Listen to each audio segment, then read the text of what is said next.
Recently on Netflix, a movie got released called Leave the World Behind. What that movie's about is somebody basically was cyber attacking the United States by hacking the satellites. So we had no service, no form of communication, no form of navigation. And then the people inside the United States will eventually turn on each other and kill themselves and start a civil war like that. What the high key? That's not out of the realm of possibility, bro. And to add more, that movie was directed and co-directed by Barack Obama and Michelle Obama. Correction, there were actually executive producers through their film company. And recently, whoa, what the? So now the whole conspiracy and why it's a little bit more scary is that this just released, and now all this happening, like if it was a warning. A warning, bro. Because I was just about to say, I could have sworn I seen like a couple of TikToks before talking about a cyber attack. Yeah, that's kind of scary, bro. Because remember last year with the whole train situation and the movie that came out on Netflix? Yeah. What do you think? I don't know, bro. It's scary, bro, because it's like, how do you even prepare for that, you know? Like, you could stock up on all the food you can and shit like that, but like, once the internet is gone, bro, then but like when time comes, bro, shit is like a different story. Also, like how rich people have bunkers and shit, which I know is definitely true, bro. Like, I mean, the most disturbing movies, it was also low-key banned, and it took a long time for it to like fully release because of how controversial and disturbing the movie was. Okay. The Poughkeepsie tapes. It's a mockumentary of a serial killer, and it's just a bunch of found footage, specifically with all of his victims. No, pop it. What? Pop it! What is your name? My name is Dave. What is your name? And throughout the whole movie, it goes back from like an interview to the detectives, sheriffs, and also the actual Poughkeepsie tapes revolving how he killed, tortured, and mentally abused his victims and shit. The very first tape that it shows is one of the very first victims in the movie, which was a 8-year-old little girl. I don't remember that at all, bro. What? You see the serial killer starts talking to the little girl, kind of knocks her out, and then he starts dragging her into the car, and obviously takes her. Yeah. One of the most disturbing parts, the serial killer kills a couple, and at the end of the clip you see how he had decapitated the boyfriend and sewed the head onto the stomach of the girlfriend. The other one was obviously Cheryl Dempsey, kept in there for mad long. At the end of the movie was mentally damaged and shit. She had like Stockholm syndrome, basically trying to say that this whole time her abuser loved her and stuff. He loved me. Nobody ever lets me say it, but it's true. He didn't mean to leave me, and someday he's gonna come back to me. Imagine taking a holiday photo only to discover in the background was a dead body. A YouTuber's boyfriend joked this is what murder episodes are made of. He didn't realise just how accurate he was. Travel vlogger Sarah Funk has over 282,000 subscribers on YouTube. Back in 2007, she was on holiday in Cyprus with her boyfriend. Her boyfriend Lewis took a beautiful photo of her at the Mitsiro Red Lake. Now at first glance, you might think that the lake looks kind of creepy due to the fact that it's red. The water in the lake turns red due to acid and gives it a really eerie feel. However, there's another reason that this is a really eerie area.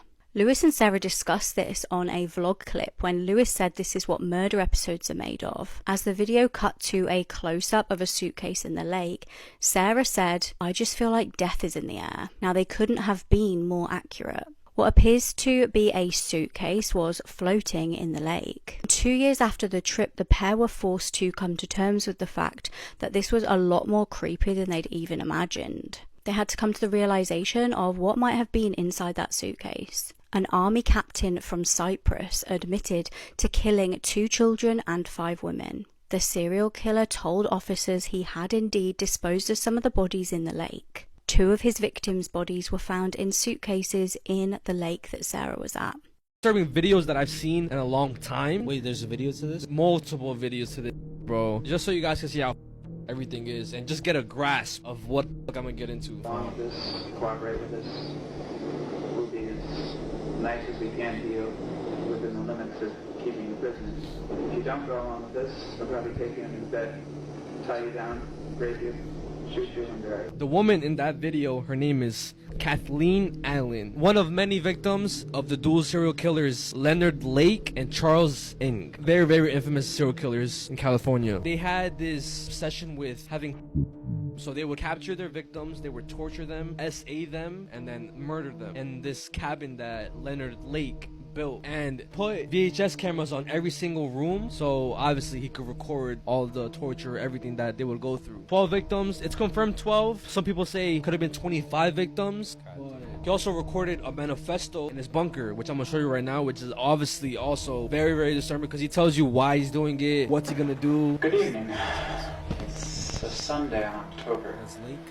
Yep. This tape, what you're hearing now, is going to be the lead-in, the imprisonment of a young lady who probably at this moment is unknown to me. What I want is an off-the-shelf sex partner. I want to be able to use the woman, and when I'm tired or satiated. Joanna Lopez broadcast. This was some real life analog horror that happened on American TV on January 14th, 1989. Channel 5 NBC, Chicago. They were airing the regular Saturday programming, showing like a bunch of segments like PSA segments. Following that would be the US national anthem. And remember, 24/7 TV wasn't a thing during this time, so the TV station would sign off at a certain time, leaving just the color bar screen until the broadcast picked up again in the morning. Instead of it showing like the regular, like it showed a picture instead. It showed a missing person.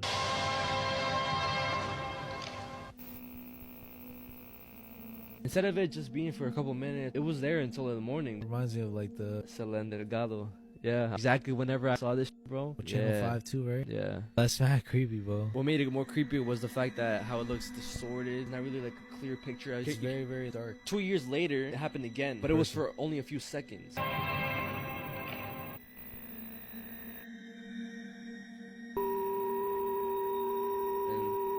And that was it. But so who is Joanna Lopez? they couldn't find shit about her, bro. There was no police reports, nothing. People were coming up with theories, conspiracies. The number, it was connected to the youth department of the Chicago police. I was just about to say we should call the number. Call it, fuck it. Star 67 though, Yeah, right? yeah. Bro, what's gonna happen, bro? I don't know. Alright, I'm muting myself.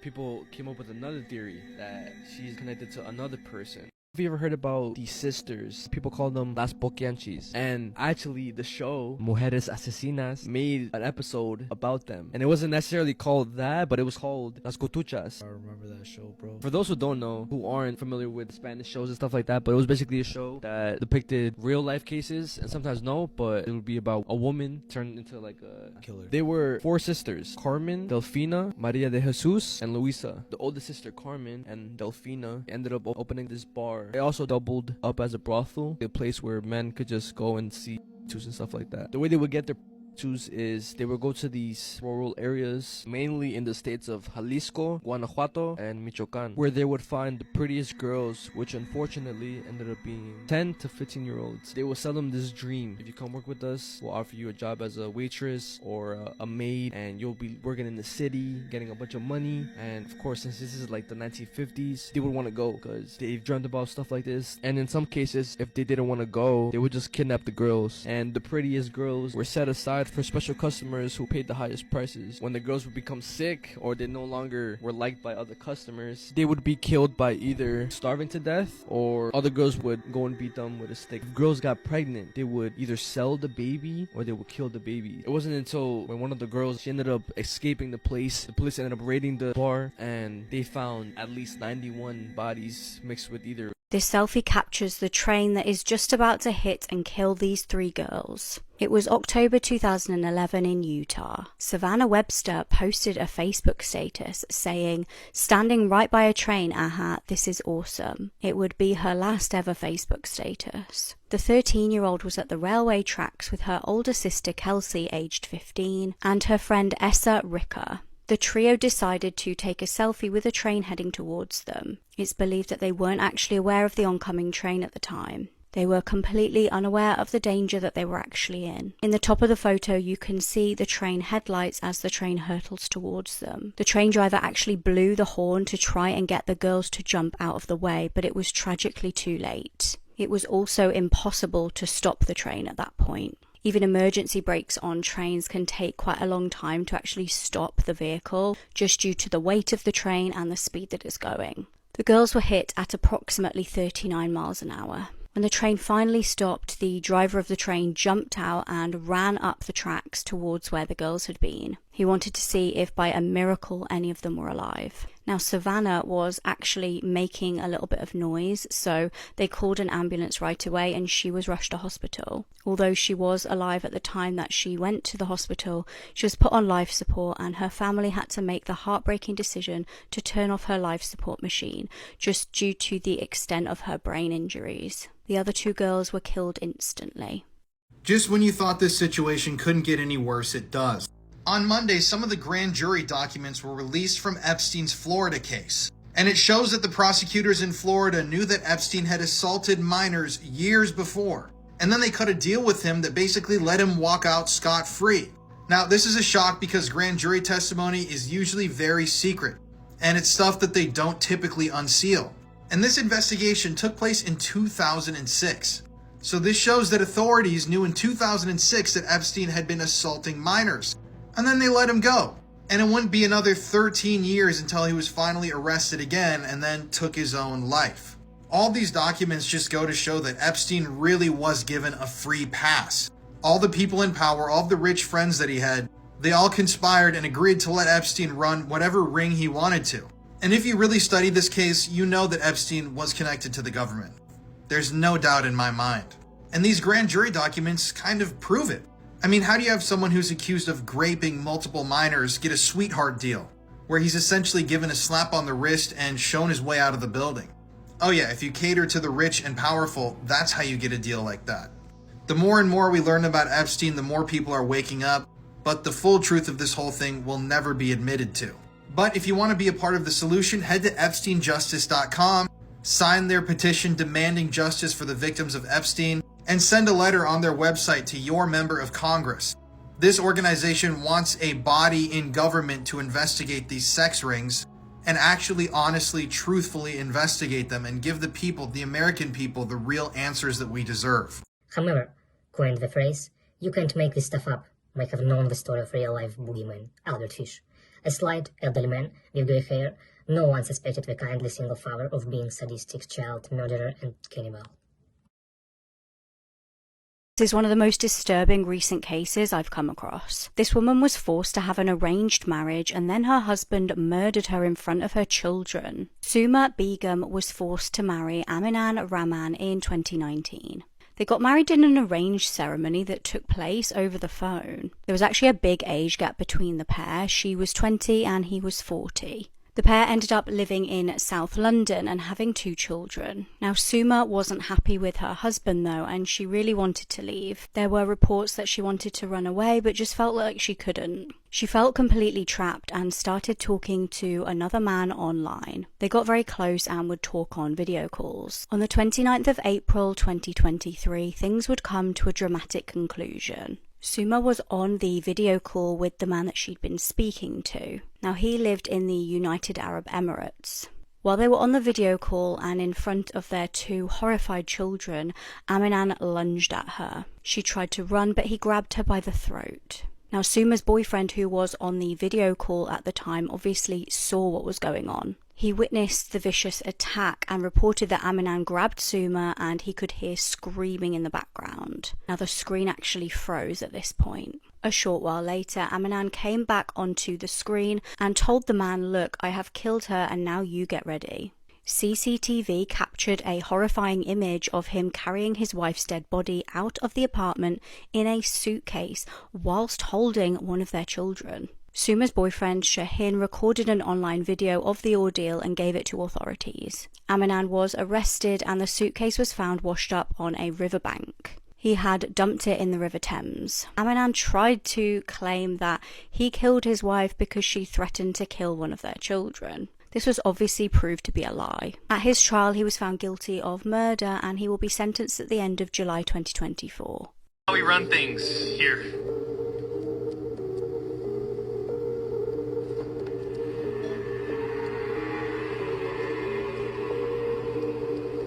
This is Dr. Disrespect, real name Herschel Beam, and in recent days he's been exposed as being a pedophile.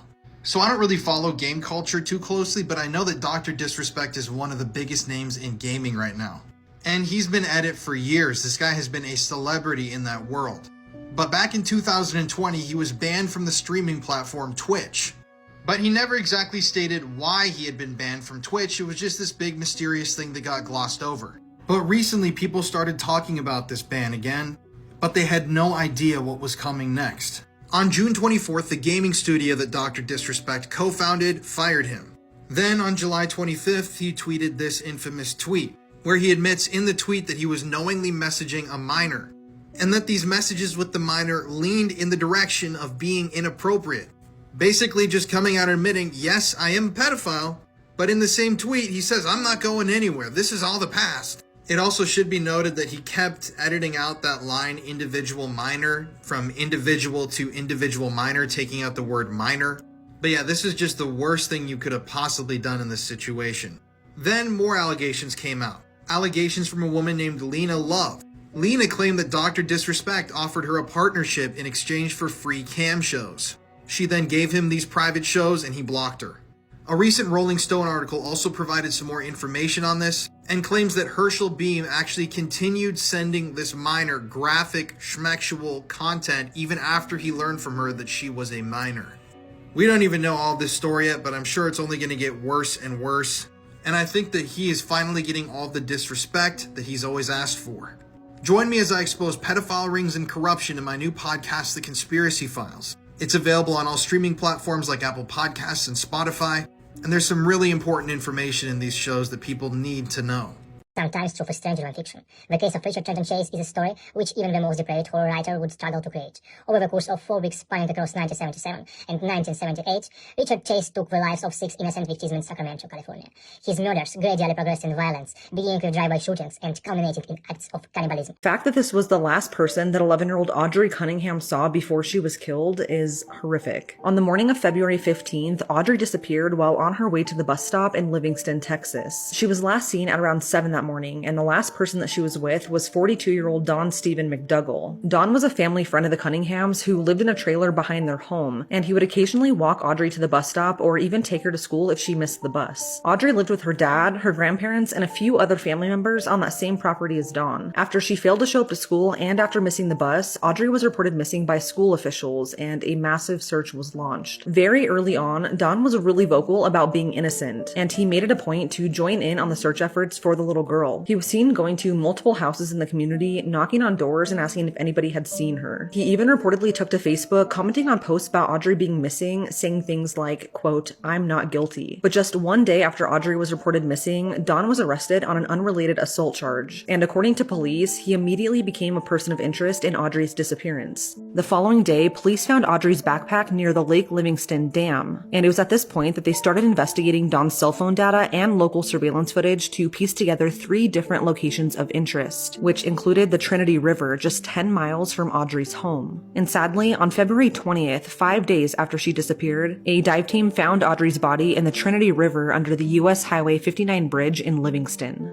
She was found underwater, tied to a large rock with rope that was linked back to similar rope that was found in Don's car. Her cause of death is still undetermined pending autopsy, but police do believe that she was murdered the same day that she disappeared. Don was still in jail when Audrey's body was found. He has since been charged with capital murder and is now being held without bond. This is so upsetting for many reasons, but the main reason is because Don has a very lengthy criminal history dating all the way back to the early 2000s. In 2008 alone, Don was convicted on 2 child enticement charges. This is the definition of that for anyone wondering, and for those charges, he was sentenced to 2 years, yet he was released early. And on top of that, for some reason, he wasn't required to register as a sex offender. Multiple people that knew Don, including a former boss and a coworker, said that he was a really bad person. He threatened to kill his old boss over $50 and tried to stab his old coworker after he slashed all of his tires. Don's most recent conviction was a harassment charge in 2020 in which he spent a week in jail for. According to police, Audrey's dad was reportedly aware that Don had a criminal background, but that he didn't know about the former charges involving children. Multiple different people let Audrey down. This is not the outcome that anybody was hoping for, but hopefully now Don will be charged accordingly and there will be some justice for Audrey.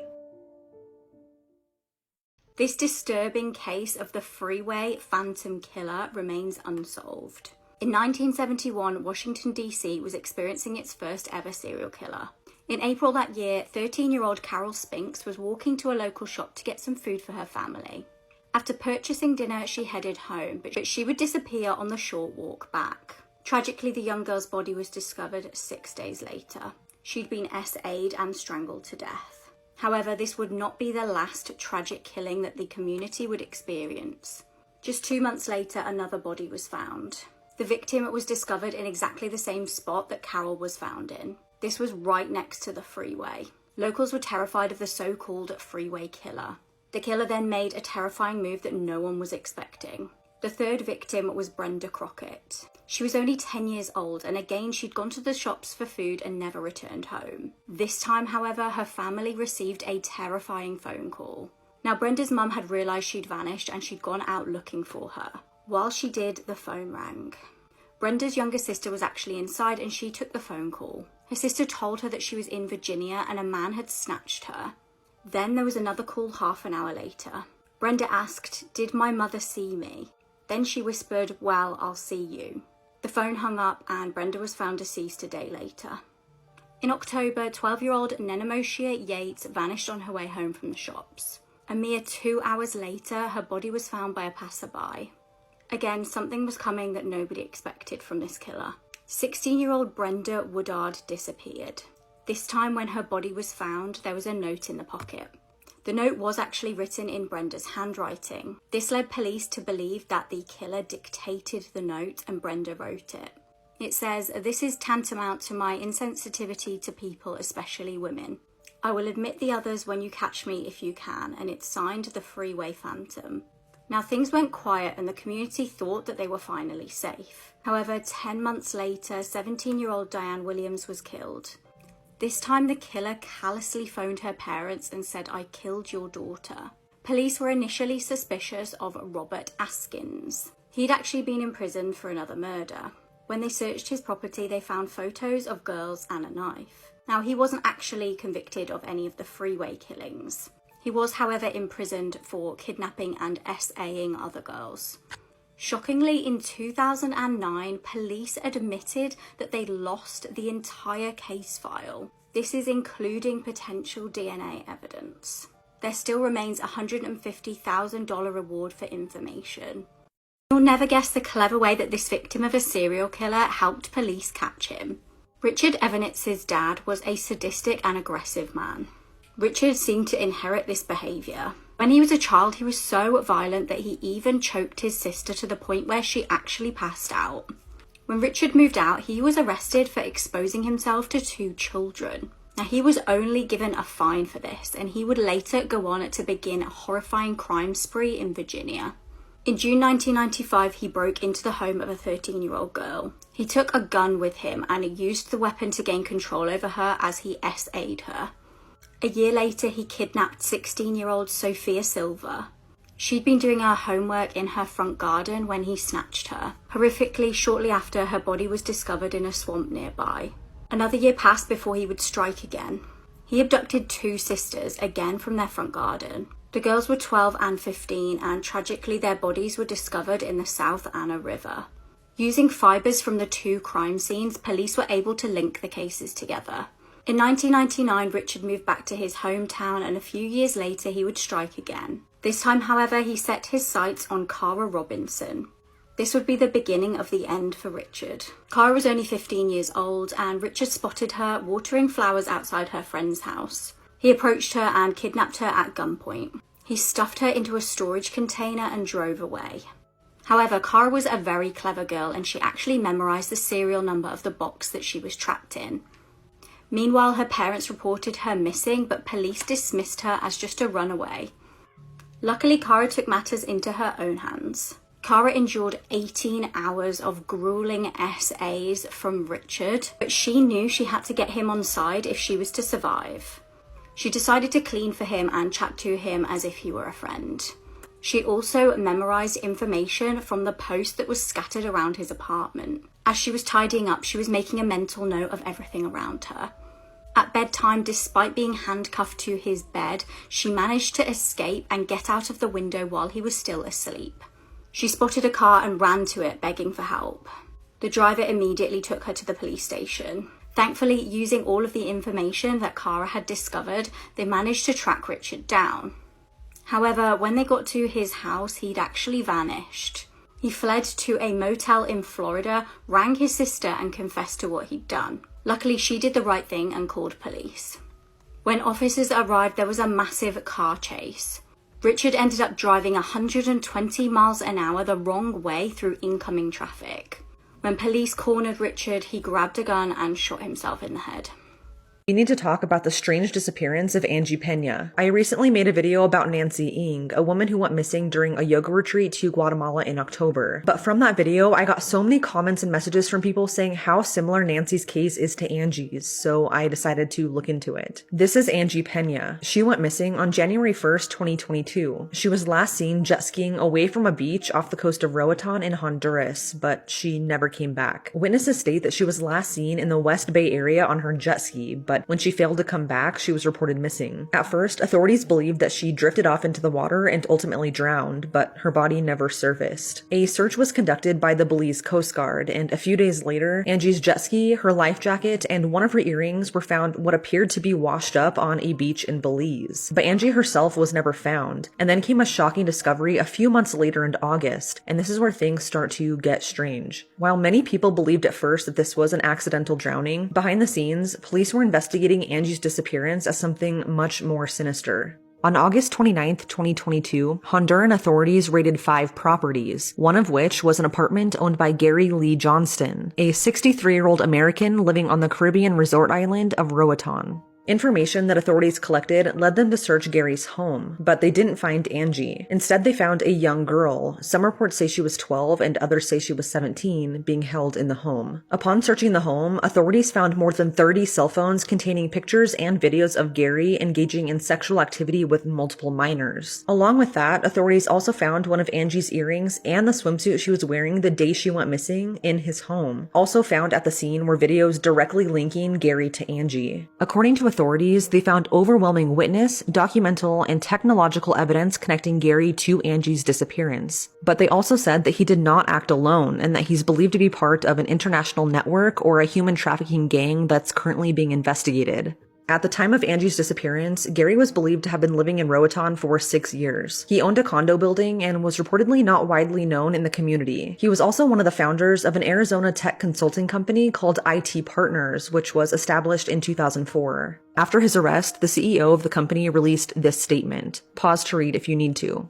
Honduran authorities collected a lot of evidence from potential crime scenes, and they've gone on to say that from what they've collected, they can raise the possibility of recovering Angie alive. As of the most recent article, authorities strongly believe that Angie could still be alive and is possibly a victim of human trafficking. Most of the articles about Angie's disappearance are in Spanish, so I've had to rely on Google Translate. But from what I've gathered, Gary is still detained and has since been charged with possession of CP and his possible involvement in human trafficking. It will soon be 2 years since Angie disappeared, and with the evidence found, we need to find her fast. If you have any information at all, please contact the number on the screen. Nancy is also still missing, and both women deserve justice and for people to come forward and do the right thing. How do you not know that your 3 friends have been dead in your backyard for 3 days? And why would you not call the police? Everyone should be talking about this case because it's insane. On Sunday, January 7th, these 3 men went to their friend's house in Kansas City, Missouri to watch the Kansas City Chiefs football game. The men were Ricky Johnson, David Harrington, and Clayton McGeeney, and the house that they went to watch the game was being rented by their friend Jordan Willis. That was the last time that anyone ever heard from these men. After days of not being able to contact them, Clayton's fiance went to Jordan's home on the 5200 block of Northwest 83rd Terrace in Northland, and it was there that she discovered all of the men's cars still parked in the driveway, including Clayton's. After knocking on the door but receiving no answer, she eventually broke into the basement of the home, and she began loudly calling out for Jordan and announcing that she was there, but still she got no answer. After going further into the house, she discovered a dead body outside on the back porch, and she then called the Kansas City police. This all happened at around 10 p.m. on Tuesday night. When authorities arrived, they discovered 2 more dead bodies outside in the backyard, and unfortunately, they all belonged to Ricky, David, and Clayton. But this is where the story starts to get odd. It was only after police arrived that the resident of the home and the men's friend Jordan came out of a bedroom. But he reportedly came out really calm in his boxers and holding an empty wine glass as if nothing was wrong. Jordan then told police and later his family that it seems as though his friend simply froze to death, yet he never once called police to report the bodies. According to a Facebook post made by a friend of the 3 men found deceased, multiple people had been trying to call Jordan in the days following the men's disappearance, and he even reportedly read messages from people looking for them, but he never responded.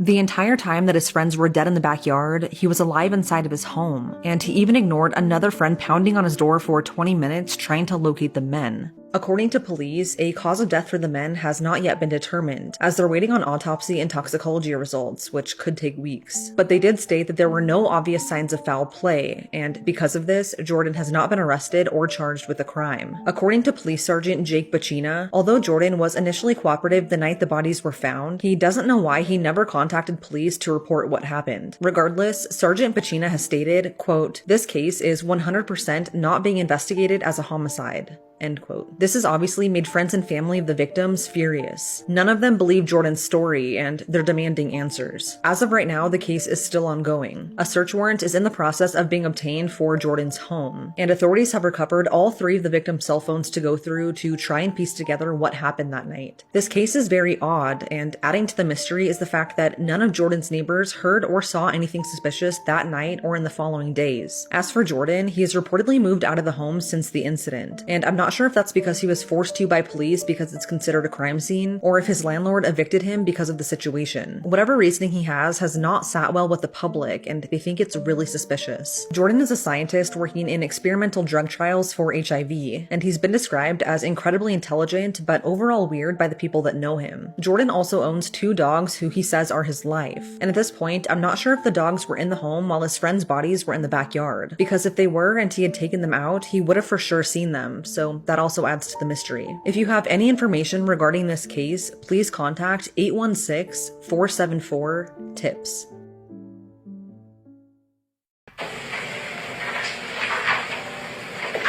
And that's the same person who pulled the trigger and took XXXTentacion's life. 28-year-old Michael Boatwright, along with Trayvon Newsome and Dedrick Williams, were found guilty for the murder of XXXTentacion on June 18, 2018. Surveillance footage captured these men blocking X's car as he tried to pull out from a motorcycle store parking lot. They came up to X's car and pointed a gun at him and then grabbed a bag full of money before shooting him. They took $50,000 in cash that X had just taken out that same day. This guy named Robert Allen was also involved in the murder and robbery, but he testified against the 3 other men in order to get a lighter sentence. I don't know how true this is, but Robert stated that him and his friends decided that they were going to rob on that day, so when they spotted X, that's when they decided to make him the target. Craziest crimes of all time, Part 1. Travis Clark, a priest at a Catholic church in Louisiana, was recently arrested on charges of vandalism. And by vandalism, I mean that he did it with 2 dominatrixes on top of the altar. And according to recent reports, the altar has since been burned by the church. At least they were adults. William Dennis Bradley, a meth addict, murdered a man, and when arrested, told authorities that he had just killed the Terminator, and that they should be grateful. A Florida man was arrested for throwing an alligator through a Wendy's drive-through window. You know, I actually have a joke for this one, but it's kind of corny. See you later, alligator! A woman in Texas was arrested after trying to buy a mother's infant child for $500,000 in a Walmart checkout line. $500,000? Are you kidding me? Thank God my parents were offered. Hello? Hey mom, what's up? You have to tell me something? Uh-huh. In the 1960s, Charles Manson wanted to become involved in a cult. He declared Scientology was too crazy, so he started his own cult, the Manson family. It quickly grew to over 100 members who Charles would direct to commit vicious crimes. On the night of August 8th, 1969, 4 members of the Manson family are sent to break into the home of actress Sharon Tate and stab her repeatedly. At the time of her death, Sharon was pregnant with a child of Roman Polanski, and the Manson family took the lives of 4 of their close friends and various colleagues. The following day, the members killed Lino LaBianca and his wife, who together owned a local grocery store. This series of murders instantly gained public attention and caused mass hysteria in the community, with everyone wondering, could I be next? However, Charles and many of his cult members were arrested just a few days after the killings, with each of them being sentenced to life in prison for their crimes. This is the story of Smile Dog. Back in 1992, an image was posted on a Chicago-based bulletin board system. The image was titled smile.jpg, and it's believed around 400 people saw it. Sometimes referred to as smile.dog or simply Smile Dog, The image allegedly shows a dog-like creature sitting in a dimly lit room. The dog itself is illuminated by the camera flash and has a huge grin on its face. It has 2 full rows of sharp, human-like teeth. Of the people who saw it in 1992, only one person, Mary E., has spoken openly about their experience. The rest have remained anonymous or are thought dead. The original image has been removed from the entire internet, leaving us only with artists' interpretations like this one. Mary E. claims that Smile Dog haunted her dreams for 15 years, and it spoke to her. She said she was told to spread the word by showing the image to other people. Anyone who didn't spread the word typically went missing, or like Mary E. took their own life. Do you want to see the original photo? Because I've got it. Make sure you spread the word.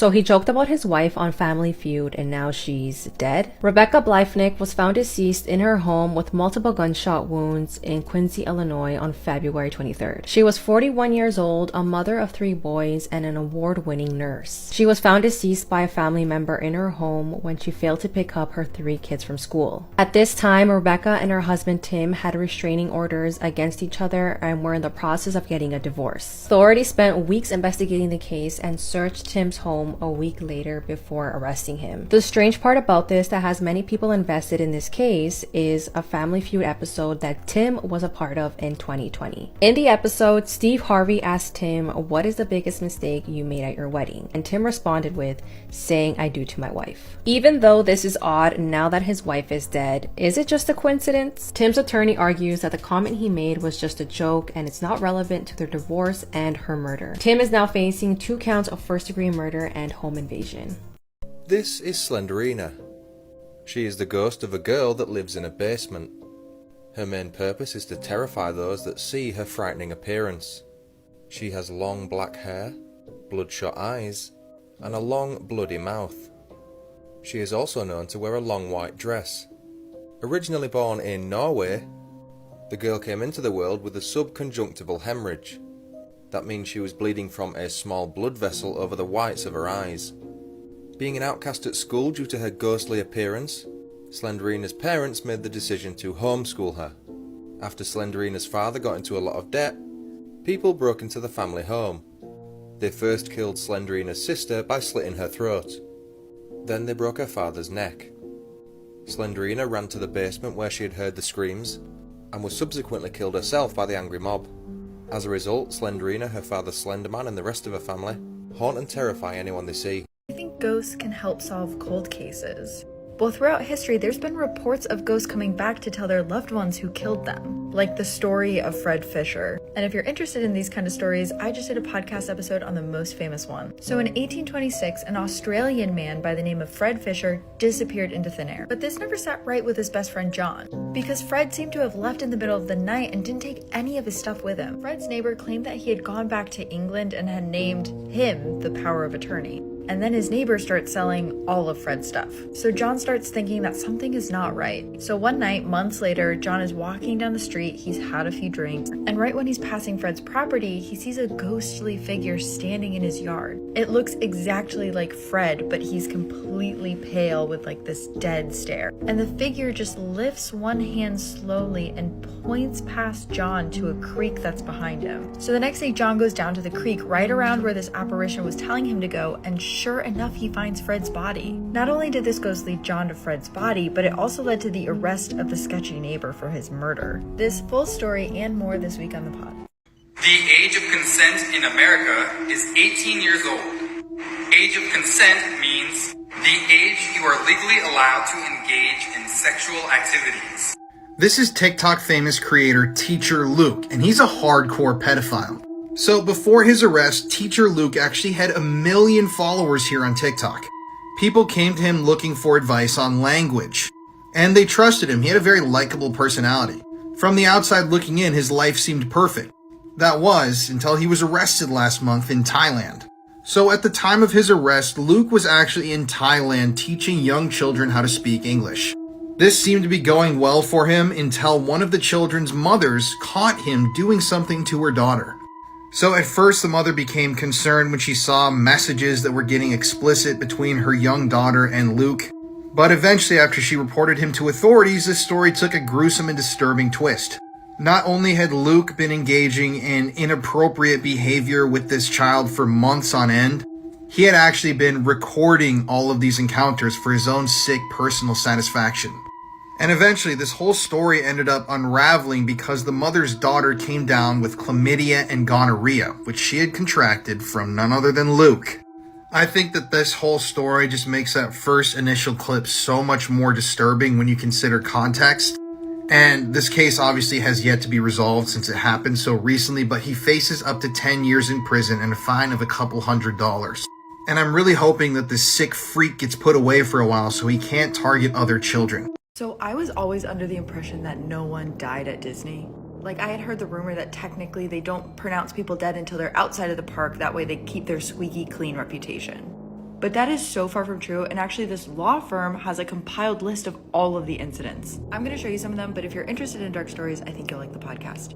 So in 1973, 2 young boys actually hid in the park until it closed. They wanted to explore Tom Sawyer's Island, but as they started swimming across, one of them started drowning. The other one actually tried to save him and got him over to land, but he himself drowned in the process. And then it was actually the next year that someone was crushed on the America Sings ride. She was working the ride and she slipped in between a stationary platform and a revolving wall, and then the wall started turning. The ride had only opened a week earlier, so they weren't sure if it was because they didn't train her properly. And this one sucks because it's actually one of my favorite rides, but in 2003, the Big Thunder Mountain ride actually malfunctioned, and over a bump, it went airborne. The whole coaster hit the ceiling of the tunnel they were in, and then it came forward and all of the back cars crushed onto the first car, crushing someone. And there's a bunch more, and this place actually has a whole timeline of events, so not only was I wrong, but I was very wrong, as you can see. Just a month after this photo was taken, this girl was murdered. Ashley Doolittle was born in Louisville, Colorado. She was only 18 when she was killed. Her mum described how she was always worried about her getting into a car accident or hurting herself while riding horses, but she would never have imagined the tragic fate that met her daughter. Ashley and Tanner Flores had been dating for around a year.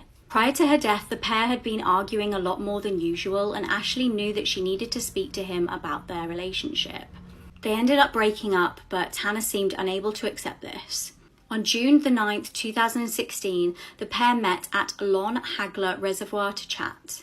However, Ashley's mum started to get really worried when her daughter didn't get home that night. Ashley was due to be home at around 7:30, and when she didn't show up, her mum actually went and looked for her. Worryingly, she found Ashley's car but no sign of her daughter. She rang police straight away and reported her missing. Tanner's family reported that they also hadn't been able to contact him since 3:30 that day.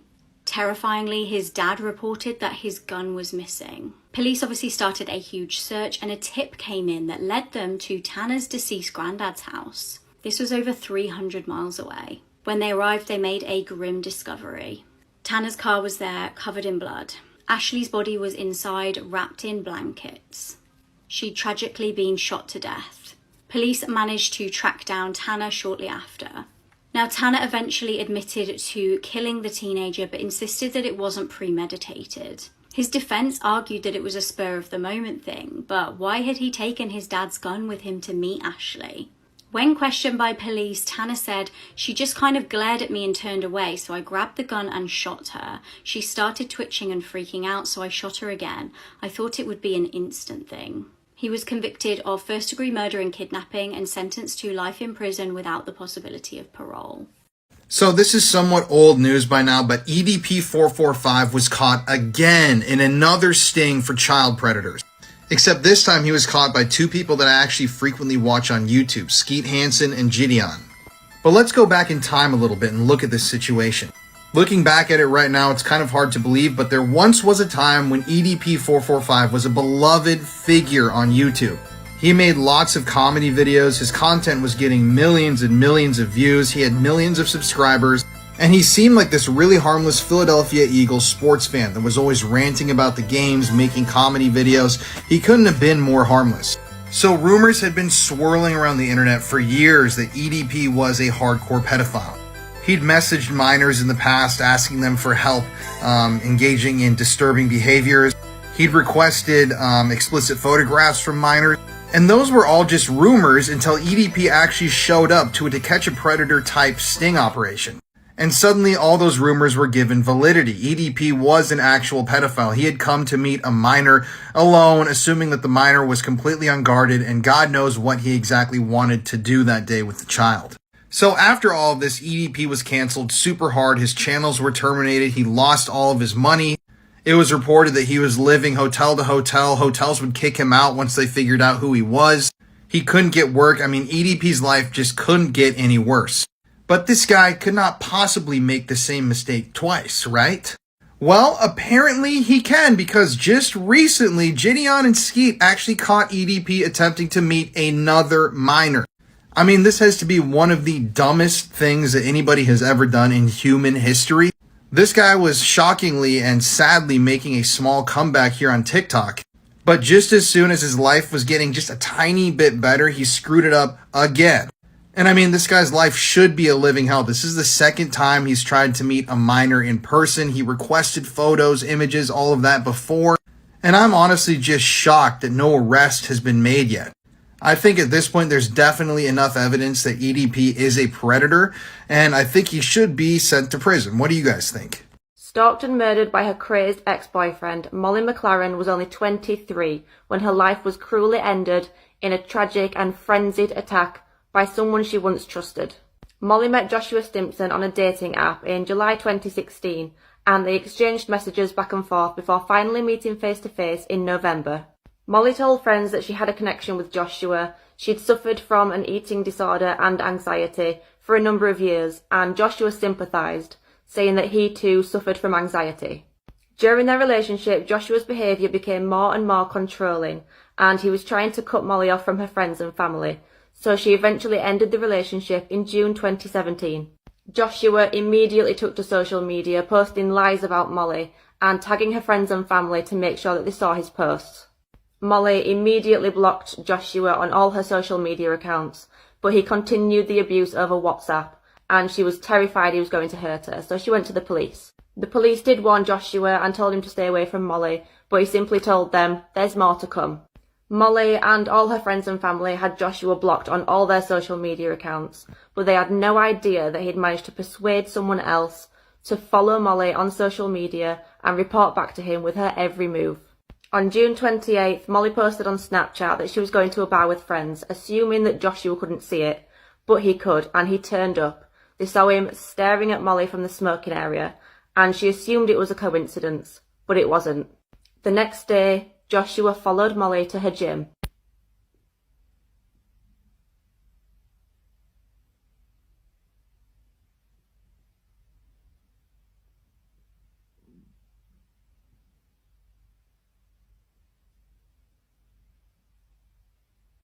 Joshua started working out next to Molly, and she started messaging her friends and family, saying that he'd turned up and set up right next to her. They told her to go home, so she waited until he'd left the gym, and then she also left. Molly had absolutely no idea that he was in the car park waiting to attack.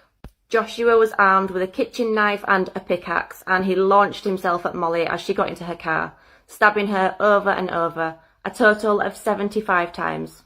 A passerby witnessed the attack and actually tried to come to Molly's rescue, grabbing Joshua and slamming the car door on him, but it was too late. Joshua had cut through Molly's throat, and she died within minutes. Joshua was arrested, and despite being covered in Molly's blood, he pleaded not guilty on the grounds of diminished responsibility, meaning that Molly's friends and family would have to hear the horrific details of her death in the courtroom. He was found guilty in February 2018 and sentenced to life with a minimum of 26 years.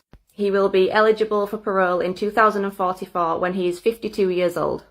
This father did to his daughter is sickening, and it was caught on camera. Alicia Mesti was 14 years old. A year prior to her going missing, her dad, Mark, who lived in California, was given custody of her and her brother.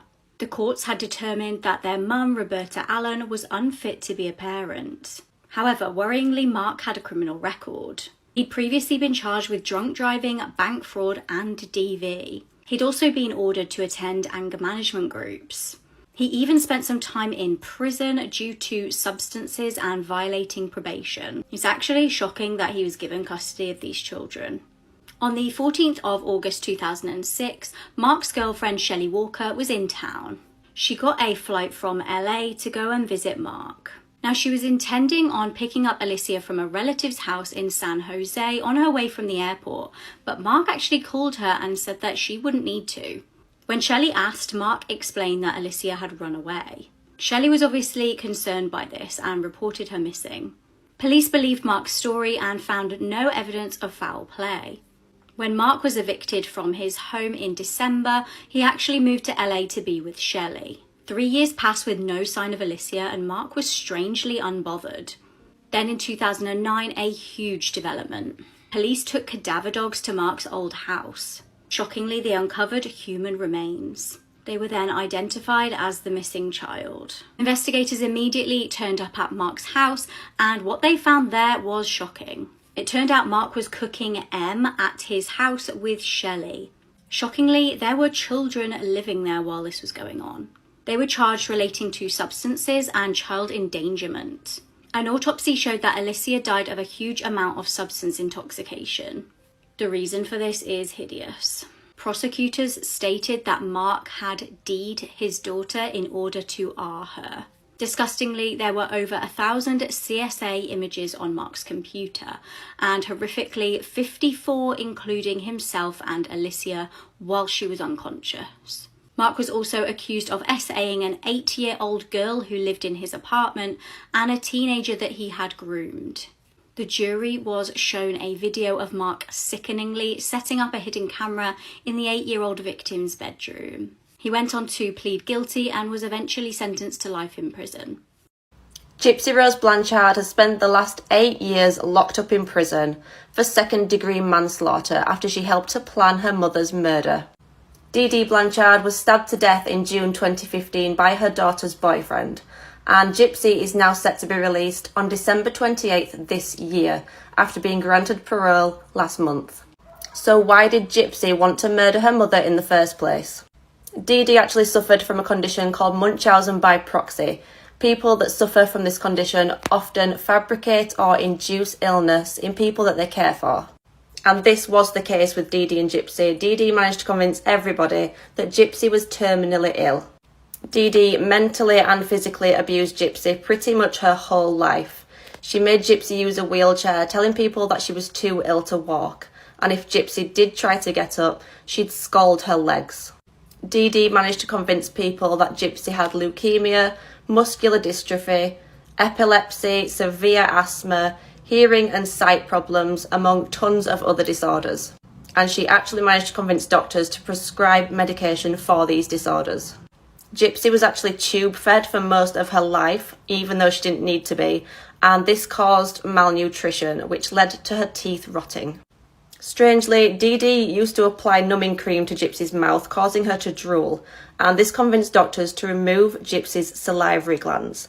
This caused her teeth to rot even further, and she eventually ended up having all her teeth removed.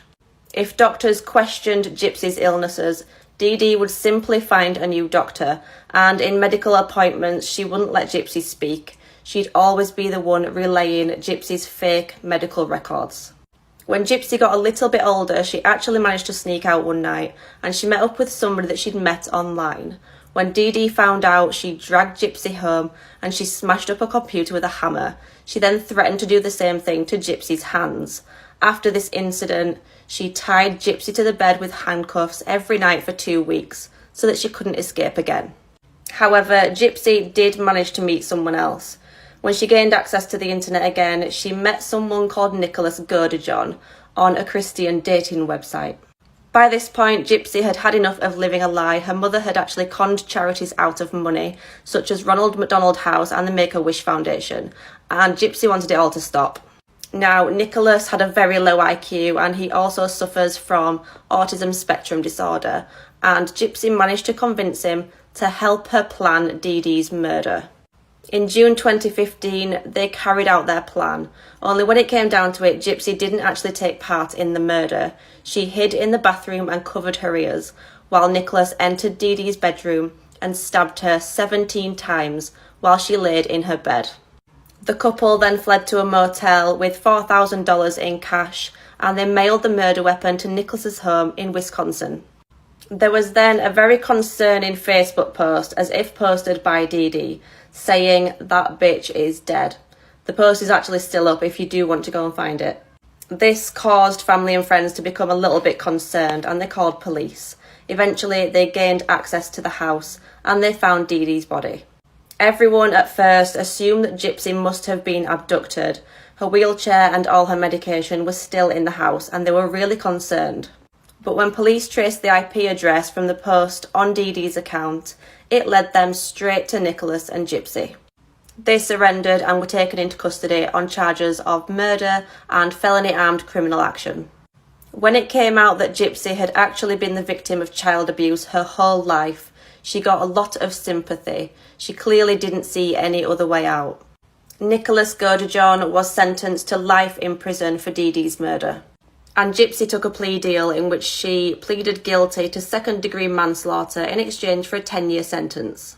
She actually said recently that she's felt more free in prison than she ever did in her mother's care, and I think that's really sad. She is set to be freed in just 80 days. 12-year-old made a murder pact with someone she met online. This is 12-year-old Emma Brown, and she had plotted to kill her entire family and pets. She made this murder pact with another 12-year-old girl from Lufkin, Texas. The plan was that after the killings, Emma was going to drive to pick up the other 12-year-old and they were going to drive to Georgia together. On September 20th of 2022, Emma had shot her father in the abdomen at their home in Poolville, Texas, which is about 30 miles from Fort Worth. Emma was about to take the family car when she ended up shooting herself in the head and she died in the hospital 2 days later. Emma's father was released from the hospital and he has made a full recovery. The District Attorney Office has confirmed that the second girl, who has not been identified, has been charged with conspiracy to commit murder. Let's talk about what happened to 14-year-old Ava Wood. Ava was from Baldwinsville, New York, and she was on the 9th grade honor roll list, and she was the MVP of the JV girls soccer team. On January 20th of this year, around 8:30 a.m., Ava's mother had called the police department asking if they could do a status check on Ava because she did not show up to school that morning. She stated that Ava was at home with her father and her father was depressed, and she stated that the night before they were on the phone together and he had said, "This is how it ends for us." Ava's mother had given the police officers a key to get into the house, and when they got into the house, they saw Ava and her father in 2 separate bedrooms. Both of them had gunshot wounds, but the father's wound was self-inflicted. This is a very devastating case, and we may never know why Ava's father did this to her. Many prayers to Ava's family and friends during this very tragic loss.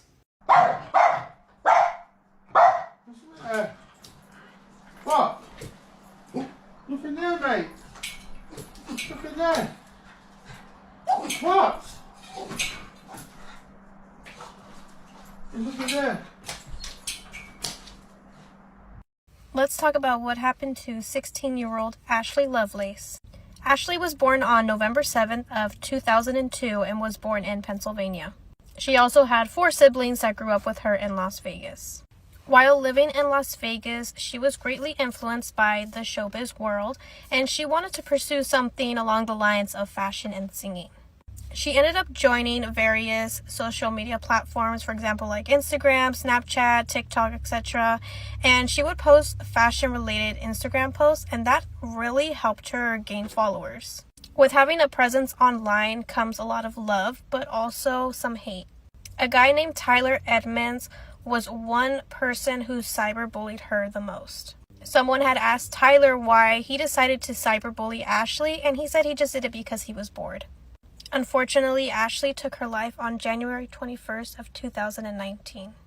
Her mom ended up making her a GoFundMe page to honor Ashley's legacy, but also bring awareness to cyberbullying. Ashley's family states that no one is to blame for her death.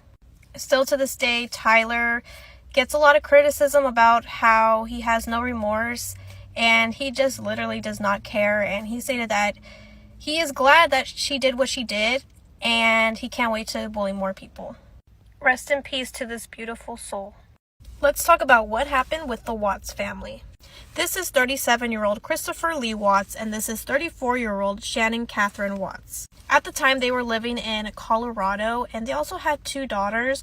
One of them was named Cece and Bella. Also at the time, Shannon was pregnant with a boy. On Monday, August 13th of 2018, around 1:48 a.m., Shannon was returning from a work trip to Arizona, and her friend/colleague was actually going to give her a ride back home. Since Shannon was gone for the weekend, Chris took care of the girls. Shannon and her daughters were reported missing by the friend/colleague because Shannon had missed her OBGYN appointment and she wasn't returning any of her friends' text messages. Once Shannon had missed a business meeting, her friend/colleague had went to her house around 12:10 p.m.